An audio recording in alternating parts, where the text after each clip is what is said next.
My grandfather was a fighter pilot, and despite his distant demeanor, I was fond of him. As I grew older, I understood that he was constantly vigilant, always scanning for potential threats. He suffered from what some call shell shock or PTSD. My mother mentioned that his personality changed drastically after his return from Vietnam. My fascination with space, astronauts, and aviation likely stemmed from my grandfather's career. We often discussed these topics. He was a skilled and high-ranking Army officer who knew several prominent astronauts. Once, when I inquired if he had met anyone who had walked on the moon, he replied ominously, "Don't ever talk to me about the moon, boy. It's a dark and evil place." He passed away in 2004 due to natural causes. Recently, we began renovating my grandparents' old house. During the attic clearance, I stumbled upon an old metal box containing his possessions, including a military medal, some documents, and a photograph from the 1970s of my grandfather, with two unidentified men in NASA-style spacesuits against a plain background. The mission patch read, "Dawnbreaker," a mission I had never heard of. In the documents, I discovered shocking truths.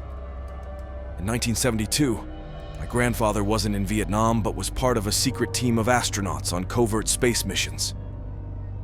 In early 1972, they were sent to recover crucial data from a secret satellite that had crashed on the moon's dark side. They used equipment meant for the Apollo 18 mission, which had been repurposed secretly, indicating a power higher than NASA's control. My grandfather was the mission commander, with his team members responsible for piloting the lunar and command service modules. After a tense journey to the moon, including a silent, daunting orbit behind the moon, they landed in a desolate, crater-filled landscape. Contrary to expectations, they found the satellite damaged with foreign footprints and tracks around it, suggesting another country had retrieved the data first. In their search for answers, they discovered a Soviet spacecraft, abandoned and unsettling with signs of a grim incident inside. The mission escalated as they encountered one of the Soviet astronauts still alive, but in poor condition. As mysterious events unfolded, including unexplained disappearances and eerie signals, the mission grew increasingly sinister. Eventually, my grandfather and his team requested mission termination, but were instructed to continue due to the data's importance. The narrative ended abruptly with my grandfather's chilling recount of nightmares and disturbing incidents, leaving an ominous silence about their fate on that mission. This discovery not only redefined my view of my grandfather's life, but also left me with deep, unsettling questions about the true nature of his missions and the dark secrets of space exploration. We touched down on the moon, but didn't find the box. Suddenly, the probe vanished. Then we discovered a Russian presumed dead, who couldn't recall the last time he relieved himself. Now, we're en route to an unremarkable location, marked on his map, about which he knows nothing. You bet I'm wary of him. Heck, I'm wary of every step towards that destination, he responded. What should we do with him? He later questioned. I'm not sure yet, but we can't bring him along. Neither the LEM nor the CSM has space for another passenger. You know that, I replied. And I think he's aware of that too, added Carver. The sun set as we drove on, and what we found still baffles me. In front of us stood what I can only describe as a three-sided pyramid, about 10 feet tall, with a surface as smooth and black as the night sky. What on earth is this? Carver asked, his voice trembling. We circled it, snapping photos. Suddenly, through my radio, I heard, "What the fuck?" Turning around, I saw Carver frozen, staring at something in the dimming light. 20 feet from us stood a spacesuit, unmistakably from the Russian spacecraft, missing its name patch and upright on its feet. The sunshield was up, revealing a horrifying sight. It was empty. Regaining my composure after a crackling voice from the radio muttered, "You don't belong here."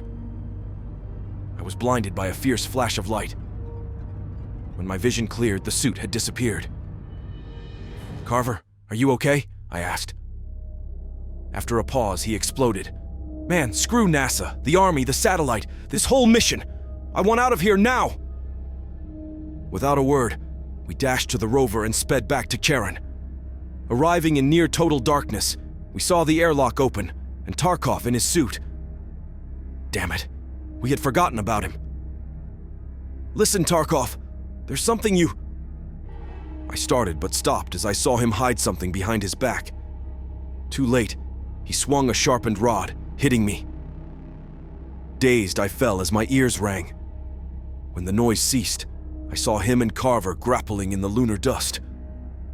I threw myself at Tarkov, knocking us both several feet away. Before I could recover, he was on top of me. We struggled until I managed to hit his helmet with a rock, cracking his visor as his air began to leak. Standing, I grabbed the blood-stained rod, and as he lunged, I stabbed him. He collapsed on me, and as he lay dying, his last words were, "He is not your friend. Follow the voice." Helping Carver, whose suit was also breached, back inside, I found our first aid kit missing, and Carver bleeding severely. "There was a med kit in the Russian module, wasn't there?" he said. "Yes," I answered. "Miller, you have to get it. It's not that far, right?" "No, it's not. Can you hold on till I return?" "Just go. Don't die on me, Carver." "That's an order," I said before leaving. Reaching the Russian lander felt eternal. The suit that had been hanging there was gone, sending chills through me. I grabbed the medkit and hurried back, but couldn't shake Tarkov's last words from my mind. "He is not your friend. Follow the voice," kept echoing in my head. Switching my radio to the channel with the static noise, I realized the signal was stronger in one direction. "Follow the voice," I muttered, questioning who the voice meant. Tarkov, Carver, our mission commander back on Earth. I had to find out. Driving towards the signal for about 15 minutes, I reached a small crater. With my headlights on, I could see something inside, but couldn't yet make it out. I crossed the crater's rim, activating my light at maximum intensity. Rooted in terror, I seemed to stand frozen for endless hours. In the center lay a rectangular slab made of the same material as the pyramid. Atop it was a body, limbs grotesquely twisted. The eyes were missing, replaced by dark cavities. It was Carver, a small box jammed in his mouth. The black box from the satellite. I seized it and fled. Carver was dead. But if so, who was the Carver back on the Charon? "He is not your friend," I repeated to myself on my return. Tarkov's body had vanished, but there lay Carver, still bleeding, yet it clearly wasn't him. "Thank God you're back, Miller," the figure greeted. Not the real Carver. He was dead. Mutilated. Dead. "Miller, are you all right?" It persisted. "Yeah, I've got the kit," I responded, hiding my awareness. I treated the wound until the bleeding ceased. I secured him. Then secured myself. I kept silent about finding the black box and discovering the truth. The Charon's engines thundered, splitting the module in half. We ascended into space while the base remained on the lunar surface. Minutes stretched into what felt like hours, years. I wanted to scream, to let out everything I felt, but I couldn't risk revealing my fear. I needed to protect Ackerman.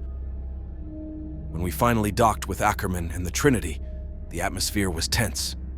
He was frightened. I was petrified. He didn't know the truth about Carver. I did. I unstrapped first, shoved Ackerman out of the tunnel, and when the imposter followed, I kicked it in the face and sealed the hatch behind us. "What the hell are you doing, Miller? What is wrong with you?" Ackerman shouted, pinning me against the wall. "Don't open it, Mike. It's not Carver. That thing isn't Carver, do you understand?" I yelled in agony. Ackerman, hardened by battle, broke down in tears.